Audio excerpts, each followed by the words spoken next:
달마저 구름에 쌓인 채 어두운 바다는 바람도 한 점 없이 유난스레 고요했습니다.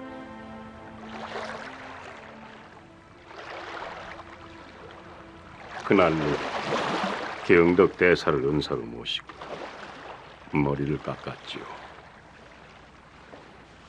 구족계를 받은 뒤로 영통사에 틀어박혀 3년 동안을 문 밖에 나오지 않았습니다. 아니 3년을 나오지 않으셨다면 무슨 까닭으로 그리 하셨습니까? 무슨 까닭이 있어서 그리 했던 건 아니고, 글쎄요, 소승 기질이 워낙 그러했던지라 책을 한 번 손에 잡으면 해가 뜨는지 해가 지는지 문밖 사정엔 도무지 관심이 없어서요. 아니 그럼 책을 읽느라고 3년을 꼼짝 않으셨단 말씀이? 예, 그렇습니다. 아 그래, 대체 무슨 책을 그리 읽으셨단 말이오? 책이 뭐 따로 있던가요? 부처님 말씀이지요. 처음엔 화엄을 배우고 대소승 경전과 율론소, 거기다 유가, 노자, 장자, 사기, 제자 백가까지 손에 잡히는 대로 죄다 읽은 것 같습니다. 역시 듣던 바대로 대단하시고. 근데 그 책하고는 무슨 그리 큰 원수를 지셨소? 이게? 아, 왜 그리 책에 매달리셨냔 말이오? 예. 한 가지 궁금한 게 있으면 그게 꼬리에 꼬리를 물어 도대체 책을 놓을 수가 있어야죠. 그 탓에 그리 된 것 같습니다. 그 스님 바랑이 왜 그 모양인지 내 이제야 알 것 같소이다. 어떻소? 그 많은 책을 두루 다 섭렵하고 나니 그래 뭔가 좀 잡히더이까? 소식 좀 들으셨냔 말이오? 보시다시피 이 모양이질 않습니까? 스님, 간두 스님. 아, 왜? 또 무슨 일이더냐? 스님, 큰일 났습니다요. 저리 좀 가보시지요. 응? 의천과 담진이 얘기를 주고받고 있는 동안 배 한편에선 큰일이 벌어지고 있었지요. 선주 이명을 비롯한 10여 명의 상인들이 옥신각신하는 가운데 웬 변복을 한 처녀가 사람들한테 붙잡힌 채 와드라 떨고 있는 것이었습니다. 글쎄, 요것이 사람을 이렇게 깜짝같이 속일 수가 있나? 요것이 배에 오를 때부터 행색이 얍실하니 수상쩍더라고. 아니, 대체 무슨 일들이시오? 거기 스님들도 좀 와서 보십시오. 글쎄, 요 계집이 배를 몰래 탔지 않습니까? 소녀, 죽을 죄를 지었습니다. 아, 글쎄, 낮에까지만 해도 멀쩡했던 하늘이 괜히 갑자기 저럽니까? 캄캄하니 바람 한 점 불지 않죠? 보소, 갈매기 하나 나는 놈 없지 않습니까? 이건 틀림없이 용왕님이 노하실 징조요. 지금 말하기 전에 용왕님께 고사도 잘 지냈겠다. 대체 부정 탈 일이 뭐가 있습니까? 아무리 생각해도 이상합니다. 네, 그래, 요것을 가만히 눈여겨봤죠. 보통 말도 없는 게 수상쩍다 싶어 요 패랭이를 냅다 벗겨봤더니 글쎄 요것이 쥐집 아닙니까? 어르신, 소녀 큰 잘못을 저질렀사옵니다. 제발 목숨만 살려주시오요. 어떻소 여러분? 용왕님이 노하시기 전에 요 부정한 것을 바다에 던져버립시다. 살려주시오요. 살려주시오요. 야야, 자, 어서 도와주시오.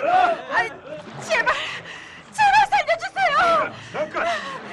그만들 누시죠. 스님, 소녀 좀 살려주시오요, 스님. 어허, 그만두시오. 어찌해서 산 목숨을 이리 살상하려 드시오? 저리 비키시오. 스님께서는 상관할 일이 아니. 상관할 일이 아니라니. 이렇듯 산 목숨을 까닭도 없이 살생하려 드는데 내 부처님 법을 따르는 자로서 어찌 상관할 일이 아니겠소? 아니, 그럼 저기 집에 아무 잘못도 없는데 우리가 이런단 말이오? 잘못이 있는지 없는지는 자초지종을 들어봐야 알 일. 처자의 신분으로서 죽음을 무릅쓰고 이 배를 탄 데는 반드시 그 까닭이 있을 것인즉 괜히 심심해서 타진 않았을 겁니다. 어디 그 까닭이나 좀 들어봅시다. 스님께서 그리 원하신다면 한번 물어나 보시구려. 소저. 예, 스님. 그래, 소저께서는 무슨 연유로 이 배를 타셨소? 예. 소녀 천한 여자의 신분으로서 안 되는 일인 줄은 알았사옵니다. 하오나 소녀 피치 못할 사정이 있어 어쩔 수 없이 이 배에 오른 것입니다. 글쎄, 그 피치 못할 사정이란 게 도대체 뭐냐니까? 예. 저희 아버님께서는 종이를 뜨는 통꾼이시온데 이태 전에 송나라 상인을 따라 항주 땅으로 떠나셨죠. 헌데 금방 다녀오신다고 가신 분이 이태가 지나도록 소식이 없사옵니다. 그 일로 어머님 곧 몸져 누우셨죠.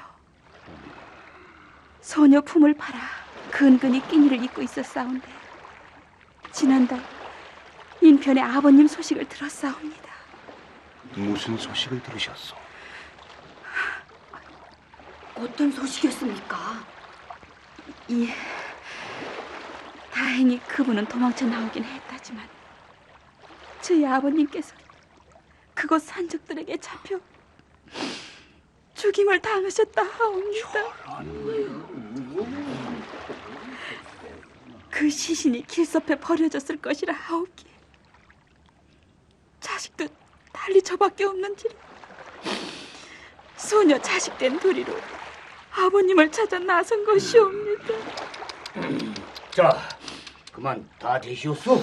어허, 이 딱한 사정을 듣지 않으셨소? 사정이야 이게 집 사정이었고 저 시커먼 하늘을 좀 보시오. 스님들이야 알리 없겠지만 우리같이 배 타는 사람들이야 저 달 없는 하늘만 봐도 번합죠. 곧 큰 풍랑이 닥칠 것이오. 멀쩡하던 하늘이 저런 건 요망한 계집 탓 아니고 뭐겠어. 용왕님이 더 노하시기 전에 서둘러야겠수다. 그만들 드시오. 누가 누구를 벌줄 수 있단 말이오? 뭐요?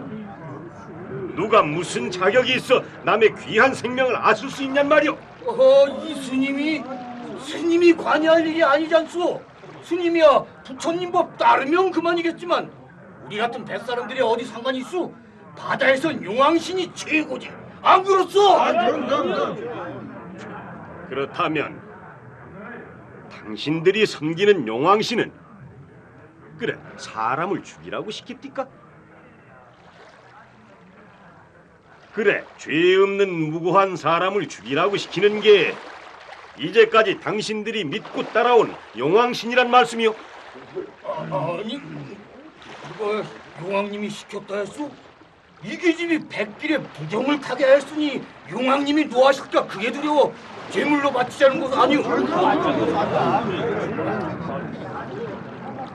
벌이니 복이니 누가 벌을 주고 누가 복을 준단 말입니까? 그래 처사님들 말처럼 용왕신이 과연 있다고 칩시다. 그래 그 신은 기분이 좋으면 복을 주고 화가 나면 벌을 준답니까? 기분 따라 복을 주었다 화가 나면 복을 거둬간답니까? 그렇다면 그 신이 우리 인간하고 다를 바가 뭐 있겠소?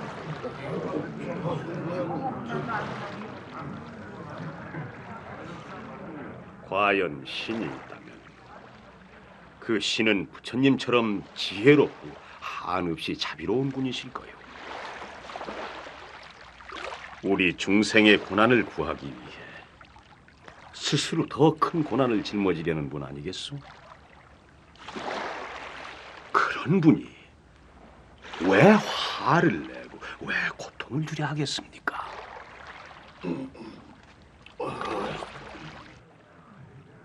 풍랑이 일기 직전 바다는 깊은 어둠에 둘러싸인 채 예측할 수 없는 침묵을 지키고 있었지요. 두려움에 떠는 상인들이 처녀를 바다에 제물로 던지려 하자 의천은 이를 가로막고 나서서 상인들을 설득하기 시작했습니다. 실상 복이니 벌이니 누가 주고 누가 받는 게 아니오. 세상사는 원인과 결과가 반드시 있는 법. 씨앗을 심으면 반드시 그 열매를 맺게 마련이죠. 착한 일로 씨앗을 심으면 복의 열매를 얻을 것이요. 나쁜 일로 씨앗을 심으면 고통의 열매를 얻습니다. 그러니 복 받는 것도 벌 받는 것도 모두 나한테 원인이 있는 게 아닙니까?